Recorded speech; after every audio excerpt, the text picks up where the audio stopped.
2024년은 이미 시작된 지 한 주가 지났습니다. 제 기분에는 아직도 2023년의 아쉬움이 많이 남아있고 또 아직 다 이루지 못한 것들이 있는데 시간은 야속하게도 기다림 없이 쏜살처럼 지나가 버립니다. 그래도 새로운 해를 맞이할 때마다 저희가 갖는 기대는 새로운 소망과 새로운 출발에 있지 않나 생각이 듭니다.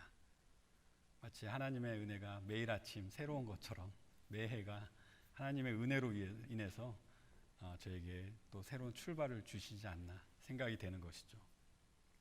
여러분, 새해 새로운 기대와 소망을 위해 또 한 해를 계획하시면서 2023년을 시작하셨는지 여쭤보고 싶습니다.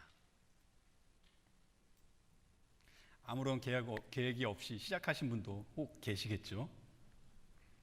새해를 어떻게 시작하셨든지 여러분들 모두에게 2023년은 하나님의 크신 은혜와 축복이 임하는 한 해가 되시기를 바랍니다. 오늘은 2024년 첫 예배를 드리면서 저의 삶의 목적이 무엇인가를 좀 생각해 보았으면 해요. 그래서 웨스트민스터 소요리 문답의 첫 질문을 제가 한번 오늘 설교에 인용을 하게 되었습니다. 웨스트민스터 소요리 문답의 첫 질문은 사람의 제일 되는 목적이 무엇인가를 저희에게 묻고 있는데 그것에 대한 답을 첫 번째, 하나님을 영화롭게 하는 것 또는 영광을 올리는 것이라고 이렇게 답하고 있고, 두 번째는 하나님을 영원히 즐거워하는 것이라고 답하고 있습니다. 오늘 저희가 이 웨스트민스터 소요리 문답이 제시하는 이 질문과 답의 의미를 한번 생각해 보고 이 귀한 진리가 2024년을 시작하여 앞으로 나가시는 여러분들 삶 속에 꼭 빠져서는 안 되는 하나님의 명령, 삶의 절대적인 지침서가 되었으면 좋겠습니다. 자, 첫 번째, 사람의 제일 되는 목적, 하나님께 영광을 드리는 것이라고 했는데 이게 무슨 의미인지 한번 생각해 보도록 하겠습니다. 오늘 제가 예배 시작을 여는 기도 속에 제가 시편 29편을 여러분들에게 읽어드렸어요. 너희 권능 있는 자들아 영광과 능력을 여호와께 돌리고 돌릴지어다. 여호와께 그의 이름에 합당한 영광을 돌리며 거룩한 옷을 입고 여호와께 예배할지어다. 그리고 나서 이제 기도 중에 하나님의 거룩하신 이름에 합당한 영광과 찬양과 감사를 드리게 해달라고 이제 제가 기도를 했는데 저희는 이 영광을 드리다라는 의미가 무엇인지 조금 곰곰이 생각해 보아야 될 필요가 있습니다. 영광을 드리다라는 의미를 저희가 이제 생각해 보고 정의하려면 우선 영광이 무엇인지 알아야겠죠. 영광이라는 이런 추상적인 단어를 저희 머릿속에 이제 그려보면 대략 어떤 그림인지 머릿속에 그려지는 그림이 있으실 거예요. 그런데 막상 말로 이제 설명하자면 설명은 그렇게 쉽지는 않습니다. 저희가 가장 먼저 이제 찾는 것은 이제 국어사전이죠. 국어사전에 영광이라는 단어를 제가 이제 찾아봤는데 국어사전에는 이 영광이라는 단어가 빛나고 아름다운 영예라고 그렇게 나오더라고요. 그래서 이게 무슨 말이지? 그래서 제가 또 영예는 또 무슨 뜻인지 한번 찾아봤어요. 그랬더니 영광스러운 명예라고 또 나오더라고요. 그래서 할 수 없이 명예를 또 찾아봤어요. 그랬더니 이제는 세상에서 훌륭하다고 인정되는 이름이나 자랑 또는 그런 존엄이나 품위를 의미한다고 합니다. 그런데 이 영광이 굳이 꼭 명예라고만 할 수 있을까요? 이 영광이라는 단어를 이렇게 국어사전이 이렇게 시원하게 정의해 주지 못하는 그런 감이 있었어요. 그래서 저희는 하나님의 진리의 말씀, 성경 속에서 영광이 무엇을 의미하는지 저희가 찾아봐야 되겠죠. 그래서 먼저 구약 성경에 이 영광이라고 이제 그 해석된 단어들을 찾아보니까 한 4가지가 있어요. 그래서 이제 카보드라는 그런 단어가 한 40번 나오고요. 티파르가 한 50번 정도 나와요. 그리고 하다르가 한 30번 나오고 호두라는 이제 여러 가지 단어들이 이렇게 영광으로, 한국말로 영광이라는 단어 하나로 이제 번역이 되는데 각각 뉘앙스가 조금씩 다른 거죠. 이제 카보드라는 이제 그 단어는 이 물리적으로 큰 무게나 이제 양을 표현할 때 그 무거움을 의미하고 있어요. 그래서 카보드는 이 무거움의 그 무거움을 그려주고 이 카보드의 주체가 얼마나 중요한지를 이렇게 무거움을 통해서 이제 비유적으로 표현해주고 있는 것이죠. 또 티파르라는 단어도 이제 제가 찾아보니까 이것이 이제 또 동일한 영광이라는 단어로 이제 많이 번역이 되는데 이 단어는 아름다움, 또 빛이 나는 그런 의미를 가지고 있어요. 또 호두라는 단어를 또 이제 찾아봤어요. 이것도 한국말로 영광이라고 그냥 번역이 되었는데 이 단어 또한 이렇게 빛이 나는 그리고 광채, 그리고 위엄 등으로 이렇게 사전적인 의미를 가지고 있는 것을 제가 발견했어요. 그래서 쉽게 말하자면 이 영광의 주체, 그것이 사람이든지 사물이든지 이 영광의 주체가 가지고 있는 무게감, 그 중요성이죠. 또 감히 범할 수 없는 이 높고 엄숙하고 또 존엄함이 그 주체, 영광을 가지고 있는 그 주체에서 풍겨 나오는 그런 모습과 같다고 할 수 있는 거예요. 영광이라는 단어가. 예를 들자면 영국의 그 왕이 이제 대관식 할 때 최근 일이었죠. 한 1년 됐나요? 대관식 할 때 그 영국 왕이 왕관을 쓰고 왕의 그 호를 들고 왕자에 앉아 있는 모습, 그 모습에서 전해지는 그 무거운 존엄성, 그 왕의 영광의 모습이라고 이제 할 수 있겠죠.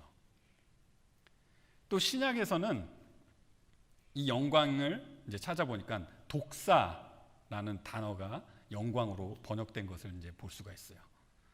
이제 독사는 이 구약의 이제 카보드나 이런 그런 단어와는 다르게 광채, 영광, 영화, 명성이라고 이렇게 해석이 돼요.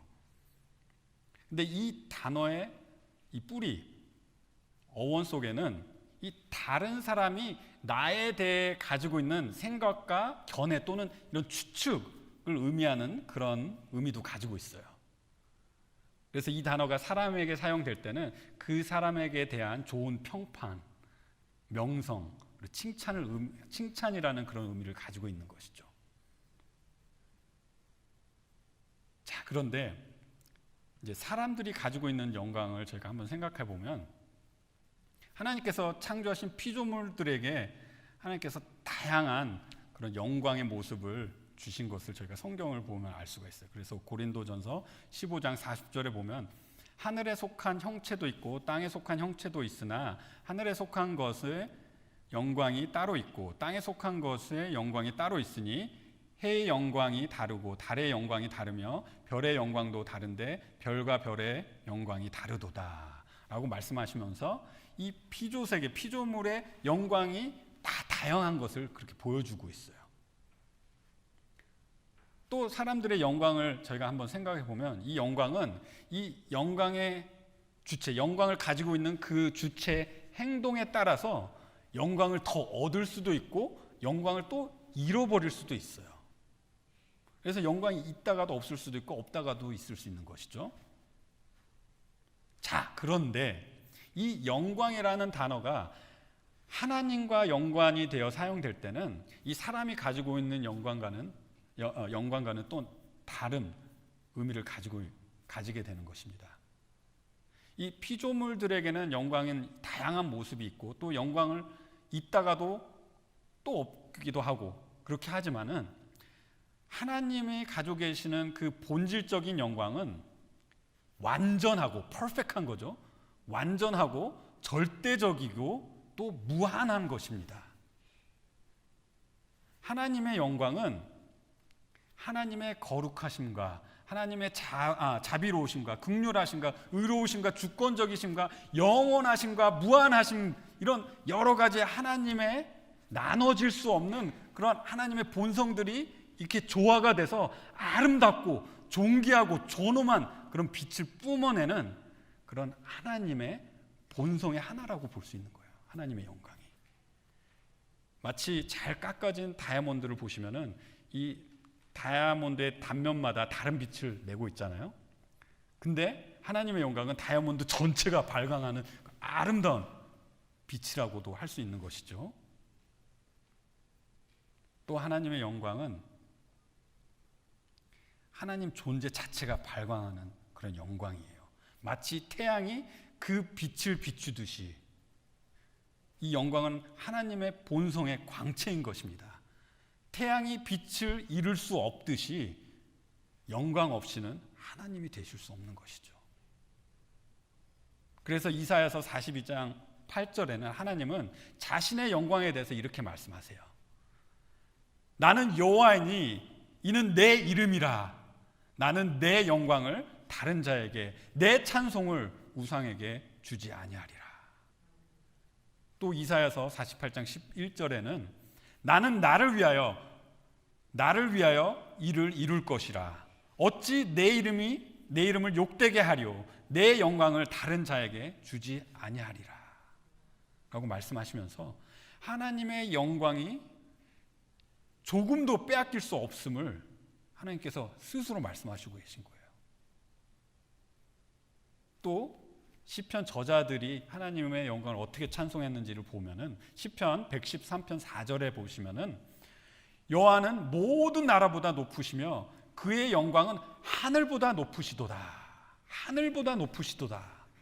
또 시편 148편 13절에 보면은 여호와의 이름을 찬양할지어다. 그의 이름이 홀로 높으시며 그의 영광이 땅과 하늘 위에 뛰어나심이로다 라고 찬양하면서 이거는 하나님의 영광은 이 세상의 어떤 것과도 비교할 수가 없는 거예요. 최상급을 말하고 있는 것입니다. 하나님의 무한하신 영광을 지금 노래하고 있는 것이죠. 또 이사야의 선지자가 이제 그 본 환상 속에서는 또 천사들이 하나님께 찬양하는 것을 볼 수가 있어요. 이사야서 6장 3절에 보면 거룩하다 거룩하다 거룩하다 만군의 여호와 그의 영광이 온 땅에 충만하도다 이렇게 말하면서 찬양하면서 이 땅에 무엇과도 비교할 수 없는 그런 하나님의 영광을 이 천사들도 찬양했던 것이죠. 자, 이러한 말씀을 볼 때 저희가 이제 생각해 봐야 될 것이 있어요. 이렇게 하나님의 영광은 온전하시고 퍼펙트하시고 완전하시고 절대적이시고 또 무한하신 이것이 하나님의 영광인데, 자, 저희가 생각하기를 저희가 무엇을 한다고 해서 그 완벽하신 영광을 저희가 확대할 수 있을까요? 아니면 저희가 무엇을 잘못한다고 해서 하나님의 영광을 훼손하거나 축소할 수 있을까요? 그럴 수가 없는 것이죠. 자, 하나님의 영광을 저희가 무엇을 한다고 해도 뭐 확대할 수도 없고 축소할 수도 없는데, 그런데 왜 저의 이 존재의 목적은 하나님께 영광을 드리는 것일까요? 자, 그 첫 번째 이유는, 이 성경 말씀이 저에게 제시하는 그 첫 번째 이유는 저희는 하나님의 창조물이기 때문입니다. 그래서 골로새서 1장 15절에서 17절에는 이렇게 말씀하고 계세요. 그는 보이지 아니하는 하나님의 형상이요 모든 피조물보다 먼저 나신 이시니 만물이 그에게서 창조되되 하늘과 땅에서 보이는 것들과 보이지 않는 것들과 혹은 왕권들이나 주권들이나 통치자들이나 권세들이나 만물이 다 그로 말미암아 그를 위하여 창조되었고 또한 그가 만물보다 먼저 계시고 만물이 그와 함께 섰느니라 라고 말씀하시면서 모든 창조물들이 창조주를 위하여 만들어졌다고 합니다. 그러니까 저희 창조자의 주권에 의해서 저희 창조물들은 하나님의 영광을 드릴 수밖에 없는 그런 존재인 거예요. 두 번째 이유는 모든 것이 하나님의 영광을 위해 창조되었기 때문이에요. 좀 비슷한 말일 수도 있지만은 이것은 정확한 목표를 여기서 말하고 있는 거예요. 이사야서 43장 7절에 보면 내 이름으로 불려지는 모든 자 곧 내가 내 영광을 위하여 창조한 자를 오게 하라. 그를 내가 지었고 그를 내가 만들었느니라 창조주를 위하여 저희가 주권적으로 하나님의 주권적으로 저희가 창조되었을 뿐만 아니라 정확한 목적을 가지고 창조되었는데 그것이 하나님께 영광을 드리는 목적인 것이에요. 그런데 이게 하나님 믿는 사람들만 그런 목적이 있을까요? 아니에요. 하나님을 믿지 않는 자도 예외가 될 수가 없는 거예요. 이 목적은. 그래서 출애굽기 14장 18절을 보시면 내가 바로와 그의 병거와 마병으로 말미암아 영광을 얻을 때 애굽 사람들이 나를 여호와인 줄 알리라 하시더라. 하나님을 대적했던 바로 왕, 또 그가 소유했던 모든 것들로 하나님께서 그것을 주권적으로 사용하셔서 하나님 자신의 영광을 위해 그것을 사용하시고 영광을 스스로 취하신 것을 제가 볼 수가 있어요. 그래서 모든 만물들은 하나님을 위해서 창조되었고 또 하나님의 주권적인 영광을 위해서 사용되는 것이에요. 그것이 저희가 하나님께 영광을 돌리는 이유인 것입니다. 세 번째 이유는 모든 만물들이 하나님께 영광을 돌리기 때문이에요. 자, 이것도 어떻게 보면 비슷한 말일 수도 있지만은 제가 설명을 드릴게요. 시편 19편 1절에 보시면 하늘이 하나님의 영광을 선포하고 궁창이 그의 손으로 하신 일들을 나타내는도다. 또 이사야서 44장 23절을 보시면은 여호와께서 이 일을 행하셨으니 하늘아 노래할지어다, 땅의 깊은 곳들아 높이 부를지어다, 산들과 숲과 그 가운데 있는 모든 나무들아 소리내어 노래할지어다. 여호와께서 야곱을 구속하셨으니 이스라엘 중에 자기의 영광을 나타내실 것입니다. 자, 이렇게 생명이 없는 것들, 또 사람보다 못한 이런 피조물들이 모두 하나님을 찬송하며 하나님의 영광을 선포하였어요. 그렇기 때문에 인간의 목적이 이런 하찮은 것보다 덜할 수가 없는 거예요. 그뿐만 아니라 이사야서 6장 3절에 보시면은 아까도 읽어드렸지만 천사들이 거룩하다 거룩하다 거룩하다 만군의 여호와 그의 영광이 온 땅에 충만하도다 라고 하면서 하늘에 계신 곳에서 하나님이 계신 그 하늘에서 이 천사들이 하나님을 찬송하며 하나님께 영광을 돌렸어요. 그뿐만 아니라 누가복음 2장 13절에 보시면은 이 호련히 수많은 천군이 그 천사들과 함께 하나님을 찬송하여 이르되 지극히 높은 곳에서는 하나님의 영광이요 땅에서는 하나님이 기뻐하신 사람들 중에 평화로다 하니라 라고 하면서 이 땅에서 예수님의 탄생을 알렸던 그 천사들이 하나님께 영광을 돌리며 찬양했습니다. 저희가 나중에는 이 천사들을 다스리는 그런 사람들로 이제 부활하게 되지만은 지금을 사는 저희들은 이 하늘에 있는 영물, 이런 천사들보다 한참 낮아도 많이 낮은 그런 창조물이에요. 그런데 이러한 거룩한 하나님의 천사들도 하나님을 찬양하고 하나님께 영광을 돌리는데 저희 같은 그런 하늘의 거룩한 영물보다 못한 저희들이 하나님께 영광을 돌리지 않는다는 것은 이것은 논리에 맞지 않는 것입니다. 사람 아래에 있든지 사람 위에 있든지 모든 만물이 하나님께 영광을 돌리며 찬양하는데 인간인 저희가 하나님께 영광을 돌리는 것은 너무나도 당연한 것입니다.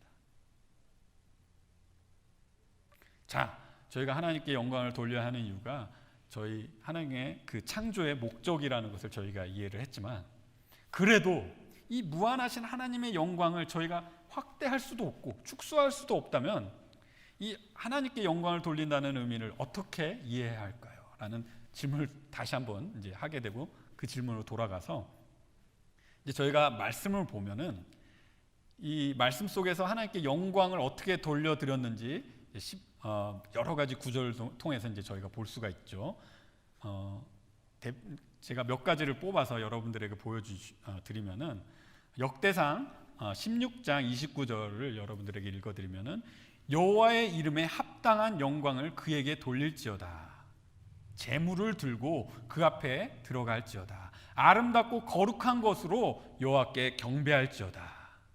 또 시편 29편 2절에 보면 여호와께 그의 이름에 합당한 영광을 돌리며 거룩한 옷을 입고 여호와께 예배할지어다. 또 시편 30편 12절에 보면 이는 잠잠하지 아니하고 내 영광으로 주께 찬송하게 하심이니 여호와 나의 하나님이여 내가 주께 영원히 감사하리이다 라고 이렇게 다양한 모습으로 하나님께 영광을 돌리고 찬양을 하는 것을 볼 수가 있어요. 그래서 이런 말씀을 바탕으로 영광이 돌리는 것이 무엇인지 좀 종합해서 좀 확장된 해석을 해보면은 저에게 말씀으로 보여주시는 그 하나님의 충만한 영광을 저희 삶 속의 모든 것을 사용하여서 하나님을 인정하고 시인하고 찬양하고 감사드리고 경배하고 예배하고 높여드릴 때 하나님께 영광을 드린다고 할 수 있는 것이죠.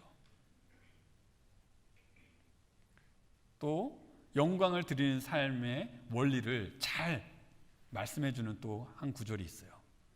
고린도전서 13장 31절을 보시면은 오늘 주보에도 제가 실은 말씀인데 그런즉 너희가 먹든지 마시든지 무엇을 하든지 다 하나님의 영광을 위하여 하라 라고 사도 바울이 권면을 합니다. 이 말씀의 그 사전 문맥은, 그 앞에 나오는 문맥은 이 우상의 제물의 문제를 다루고 있지만은 지금 이 말씀은 이 우상의 제물의 문제에서 한 걸음 더 나가서 더욱 본질적인 그리스도인의 삶의 원리에 대해서 사도 바울이 지금 말하고 있어요. 여러분 먹고 마시는 거 한번 생각해 보세요. 먹고 마시는 것은 이 생명 유지 활동이에요. 생명을 지탱하기 위해 아주 기초적인 활동이면서 아주 중요한 활동입니다. 사도 바울이 먹고 마시는 아주 기초적인 이런 생명 유지 활동을 하나님의 영광과 연관시키는 것은 하나님의 영광이 저희 삶의 모든 것, 작은 것부터 중요한 것, 모든 것을 지배하는 기본 원리라고 저에게 지금 가르쳐 주는 거예요. 그래서 하나님께 영광을 돌리는 것은 뭐 큰 일을 해야만 하는 것이 아닙니다.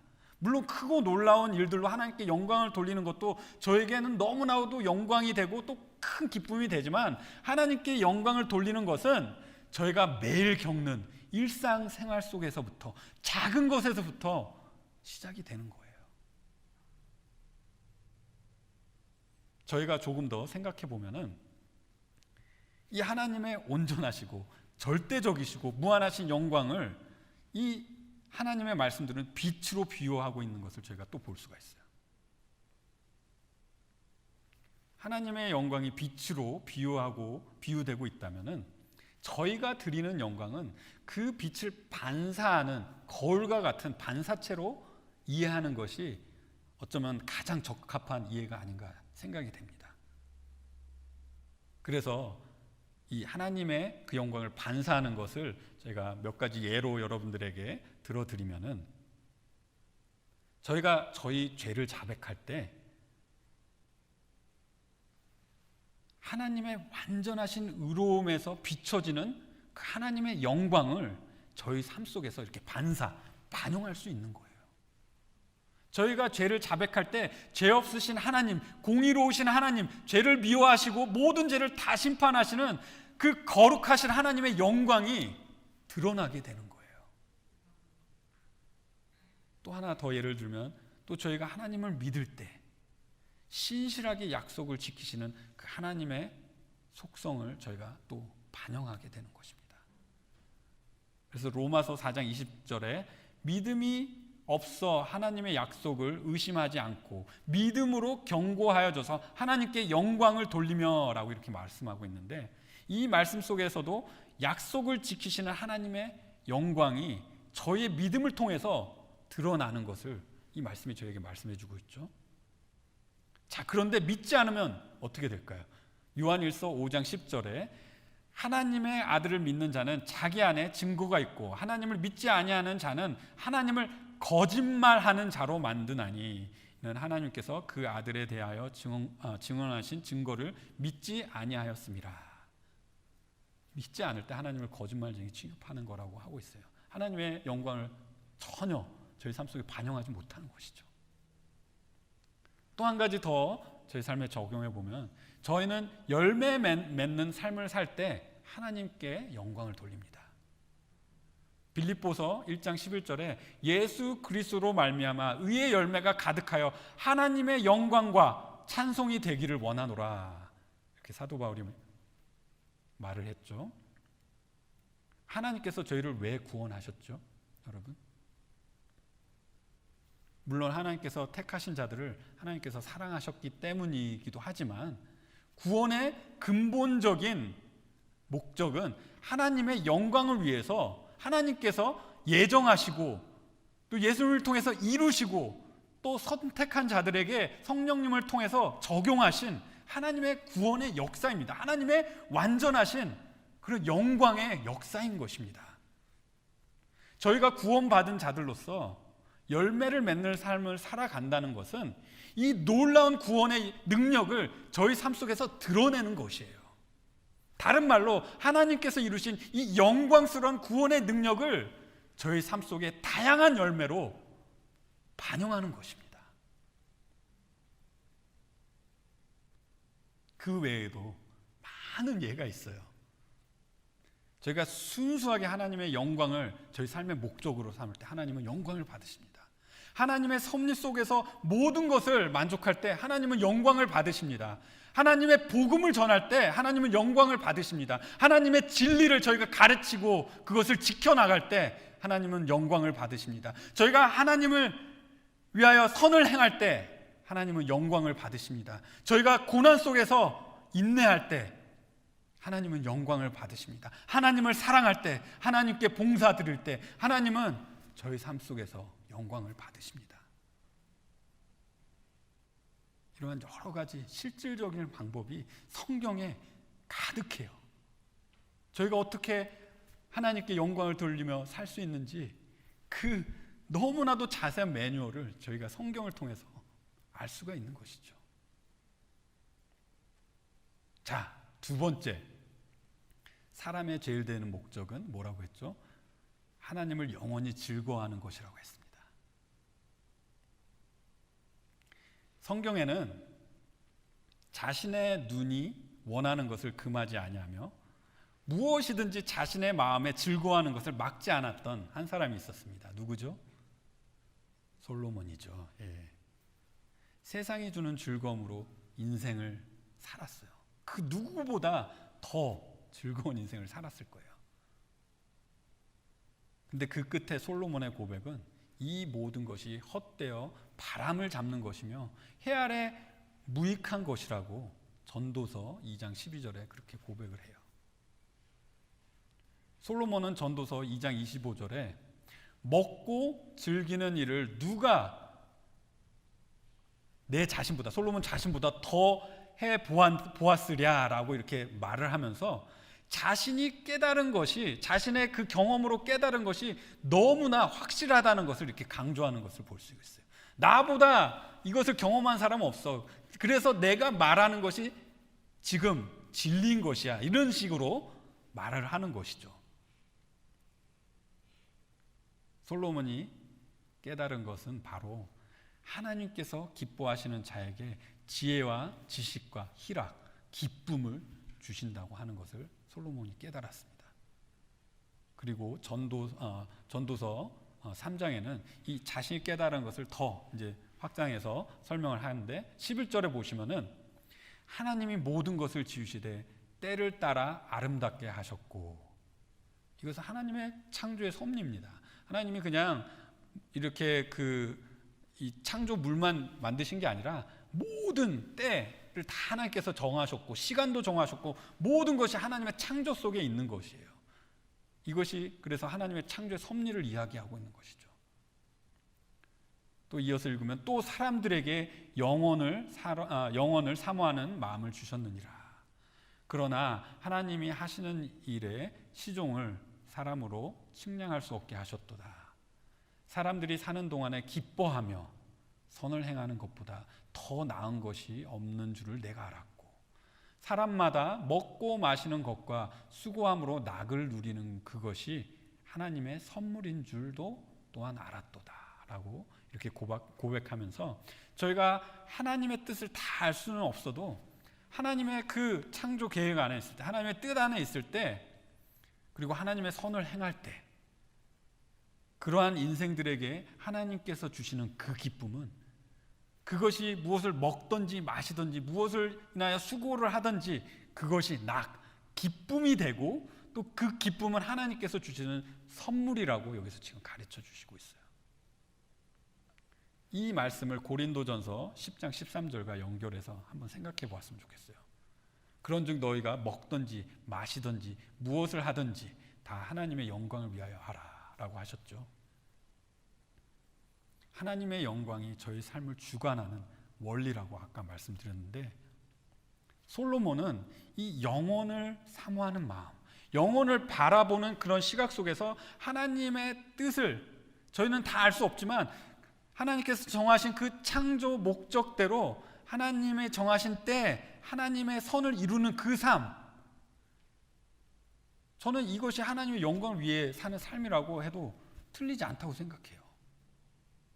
그러한 삶 속에서 저희가 먹고 마시고 무엇을 하든지 그것이 수고하는 일이라 할지라도 하나님의 영광을 위해서 사는 삶이라면 저에게는 기쁨이 된다고 하였고, 그 기쁨이 어디서 온 거라고요? 하나님께서 주시는 선물이라고 솔로몬이 그 모든 것을 경험한 후에 저에게 가르쳐 주고 있어요. 그래서 하나님의 뜻을 따라 하나님의 영광을 위해 사는 삶은 기쁨이 따를 수밖에 없는 것입니다. 그런데 왜 하나님을 믿는 저희는 때로는 이 세상에서 하나님을 기뻐하는 게 힘들까요? 제 삶을 돌아보면 먹고 마시고 수고하는 그런 삶 속에서 슬픔이 있을 때가 있어요. 또 짜증도 가득하기도 합니다. 또 어떤 때는 분노가 충만해요. 불만도 많습니다. 여러분, 저희가 이 세상에 살면서 구하는 기쁨은 이 세상이 주는 기쁨이 아니죠. 솔로몬의 말처럼 이 세상의 기쁨 다 헛된 것입니다. 이 세상의 기쁨을 저희가 구할 때는 그것은 완전하지 못하고, 그것은 언제 어떻게 슬픔으로, 분노로, 불만으로, 짜증으로 변할지 모르는 것들이에요. 이 세상의 기쁨을 구할 때 저는 만족할 수가 없습니다. 저희가 이 세상에서 구하는 기쁨은 하나님의 영광을 위해서 창조된 저희가 그 창조의 목적을 저희가 달성할 때 누리는 그 기쁨이어야 돼요. 그것이 저희가 구하는 기쁨이어야 돼요. 하나님을 찬양하고 하나님을 순종하고 하나님을 높이고 하나님을 사랑하고 하나님의 진리를 행할 때 영광을 받으시는 하나님을 저희가 기뻐해야 하는 것입니다. 저희가 하나님을 기뻐하지 않을 때 저희의 순종은 가식적인 행동인 거예요. 기뻐하지 않을 때 저희가 드리는 그 찬양은 그냥 입술로만 하는 그런 립 서비스인 거예요. 기뻐하지 않을 때 하나님을 향한 저희의 사랑은 거짓된 것입니다. 이렇게 하나님의 창조 목적 속에서 저희의 기쁨이 절대로 빠질 수가 없는 거예요. 여러분, 이것이 얼마나 저에게 감사한 일입니까? 저희가 하나님을 섬기고 하나님께 영광을 돌리며 그렇게 살아가는 것이 저에게는 그냥 자연스럽게 당연히 오는 그 기쁨이 된다는 것이 얼마나 감사한 일입니까? 저희가 하나님의 영광을 돌리는 그런 삶을 살 때 하나님께서 기쁨을 저희 삶 속에 풍성하게 선물로 주시는 그 진리가 얼마나 감사한 일입니까? 그뿐만 아닙니다. 하나님의 말씀은 여러분이 하나님의 영광을 위해 필요한 모든 것을 기도로 구할 때 주신다고 하나님 말씀 속에 약속해 주셨어요. 그냥 아무것도 없이 그냥 하나님께 영광을 돌리도록 저에게 명령하신 게 아니에요. 저희가 하나님께 기도 드릴 때, 하나님의 영광을 위해서 저에게 필요한 것을 구할 때 하나님께서는 여러분들에게 힘도 주시고 능력도 주시고 건강도 주시고 재물도 주시고 하나님께서 여러분들이 필요한 모든 것들을 채워주십니다. 그렇기 때문에 저희가 하나님의 영광을 위해서 살아갈 때는 이 모든 것이 기쁨으로 충만해질 수밖에 없는 거예요.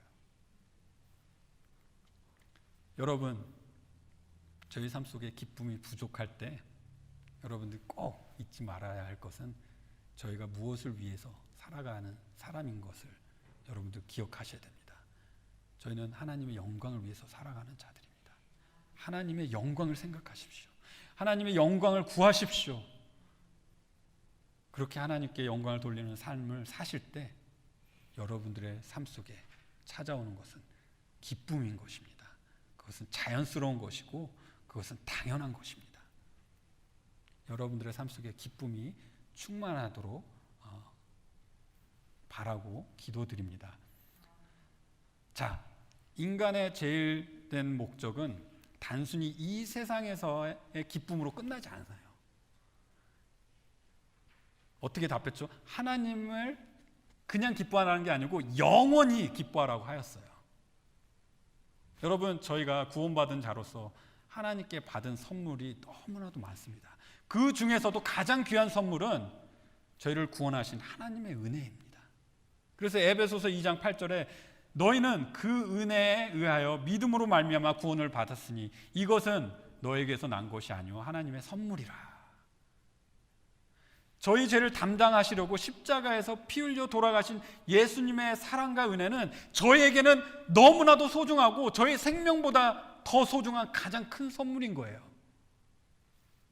하나님께서 이루신 하나님의 영광스러운 그 구원의 역사를 저희가 생각할 때 이 구원의 은혜를 입은 저희는 기뻐하지 않을 수가 없는 거예요. 저희 삶 속에 그런 은혜가 왔는데 어떻게 기뻐하지 않을 수가 있어요?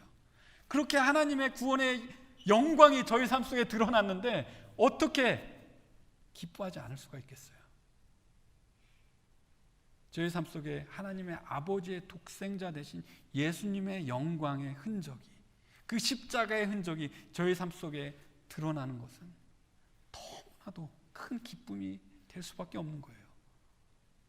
예수님의 언약의 살과 피를 먹는 자로서 예수님과 함께 연합하여 살아가는 것이 얼마나 큰 기쁨입니까?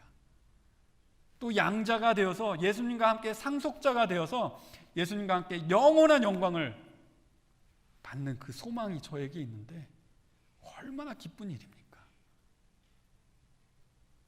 이렇게 하나님의 영광이 저의 삶 속에서 저희가 받은 이 구원 속에서 드러나는데 이 기쁨이 어떻게 이 세상에서 끝나는 기쁨이겠습니까? 저의 기쁨은 예수님의 십자가의 공로로 인하여 하나님이 계신 곳, 하나님의 영광이 가득한 하나님의 영광으로 그 빛나는 그 하늘나라에서 저희가 저희 사랑하는 주님과 함께 영원히 기쁨을 누리게 될 것입니다. 사람의 제일 되는 목적, 하나님께 영광을 돌리는 것과 하나님을 영원히 기뻐하는 것이라고 오늘 저희가 배워보았습니다. 혹시 이 메시지를 들으시는 분들 중에 아직도 삶의 방향과 목적이 하나님의 영광을 위한 그런 삶이 아니시라면 오늘 여러분의 인생의 전환점이 되시기를 바라요. 저희를 창조하시고 저에게 순종과 거룩함과 완전함을 요구하시는 그 하나님 앞에 내가 죄인인 것을 인정하시고 고백하셔야 돼요. 그리고 그 죄를 애통하고 슬퍼하셔야 돼요. 그리고 저희를 구원하신 예수님의 십자가 앞에 나오셔야 합니다. 나의 죄를 위하여 십자가의 형벌과 무서운 하나님의 진노를 대신 받으신 하나님 대신 예수님 앞에 나오셔야 하는 것입니다. 그리고 예수님을 나의 구원자, 나의 구주로, 나의 주님으로 믿으셔야 하는 것입니다. 그렇게 해서 거듭난 삶 속에서 이제는 삶의 모든 죄악들을 등지고 다 버리셔야 합니다. 그리고 이제부터는 여러분을 구원하신 하나님 아버지의 영광을 위해서 살아가는 그런 삶을 사셔야 하는 것입니다. 그렇게 했을 때 하나님께서 여러분들에게 영원한 기쁨을 영생과 함께 선물로 주실 것입니다.